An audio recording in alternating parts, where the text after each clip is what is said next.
نعرہ تکبیر، اتنا بڑا مجمع اور آواز اتنی کم ہو. نعرہ تکبیر، نعرہ رسالت، نعرہ رسالت، نعرہ رسالت.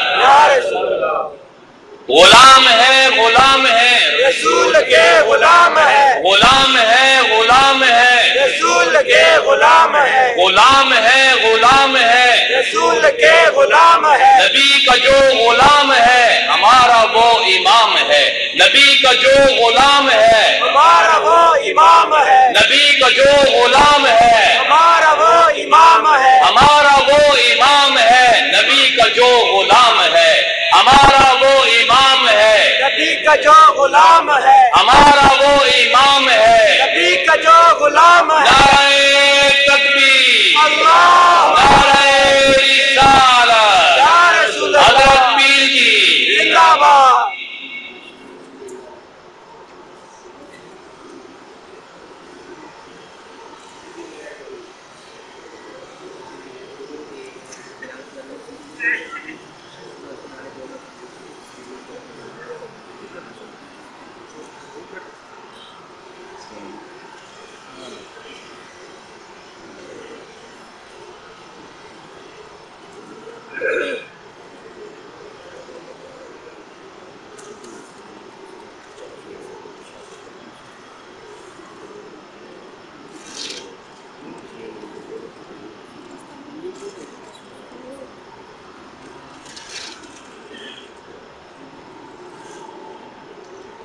نحمده ونصلي ونسلم على رسوله الكريم اما بعد فاعوذ بالله من الشيطان الرجيم بسم الله الرحمن الرحيم وقال الرسول يا رب ان قوم اتخذوا هذا القرآن مهجورا صدق الله مولانا العظيم ان الله وملائكته يصلون على النبي يا ايها الذين امنوا صلوا عليه وسلموا تسليما اللهم صل على سيدنا ومولانا محمد وعلى آل سيدنا ومولانا محمد مبارک وسلم. حاضرین محترم، عقیدت و محبت کے ساتھ پیارے آقا صلی اللہ تعالیٰ علیہ وآلہ وسلم کی بارگاہ اقدس عنبر میں درود و سلام کا نذرانہ پیش کر لیجئے. میرے ساتھ مل کر پڑھیے الصلاۃ والسلام علیک یا سیدی یا رسول اللہ وعلی آلک واصحابک یا سیدی یا حبیب اللہ. الصلاۃ والسلام علیک یا سیدی یا رحمت للعالمین وعلی آلک واصحابک یا سیدی یا شفیع المذنبین. مولاي صل وسلم دائما ابدا على حبيبك خير الخلق كلهم محمد سيد الكونين والثقلين والفريقين من عرب ومن عجم.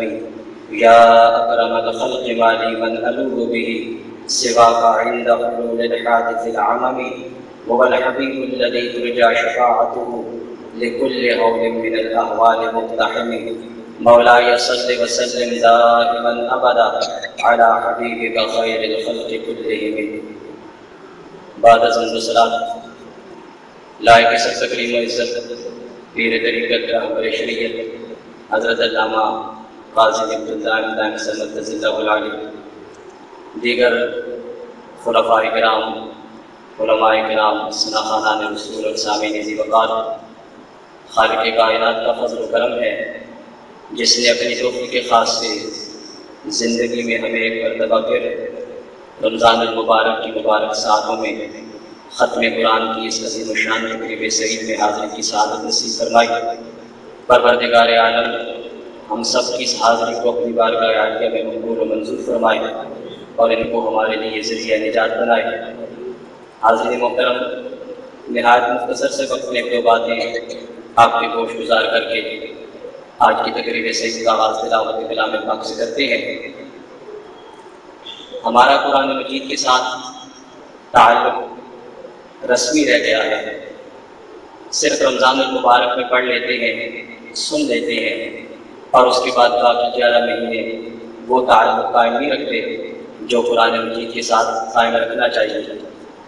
یہ ایسی کتاب نہیں کہ جس کے ساتھ رسمی تعلق رکھا جائے، بلکہ یہ ایسی کتاب ہے کہ اس کے ساتھ دائمی تعلق رکھا جائے. مجھے بڑی حیرت ہوتی ہے لوگ جتنے اہتمام کے ساتھ اخبار کا مطالعہ کرتے ہیں، اگر اتنے ہی اہتمام کے ساتھ وہ قرآن مجید بھی روز پڑھ لیا کریں تو ان کی زندگی میں تبدیلی آ جائے۔ ہم نے قرآن مجید کو طاق پر رکھ لیا ہوتا ہے، رمضان المبارک آئے تو اس کی گرد چھاڑی جاتی ہے، یا کوئی دنیا سے جا رہا ہو، روح نہ نکلتی ہو تو اس کے پاس بیٹھ کر سورہ یاسین پڑھ لی جاتی ہے۔ قرآن مجید اگر مردوں کو فائدہ دیتا ہے تو زندوں کو زیادہ فائدہ دیتا ہے، اس لیے ہمیں یہ کوشش کرنی چاہیے کہ قرآن مجید کے ساتھ یہ تعلق دائمی ہو، زندگی میں ایسا کوئی دن نہ آئے کہ جس دن ہم قرآن کی تلاوت نہ کر سکیں۔ اس وقت امت مسلمہ جس عذاب سے گزر رہی ہے وہ آپ حضرات کے سامنے ہے۔ پوری دنیا میں سرکار کی امت کو ذبح کیا جا رہا ہے۔ آپ دیکھ لیں افغانستان میں، عراق میں، کابل و قندھار میں، اور اس وقت ملک شام میں، پاکستان میں، جہاں جہاں ظلم و ستم ہو رہا ہے وہ امت مسلمہ پر ہو رہا ہے۔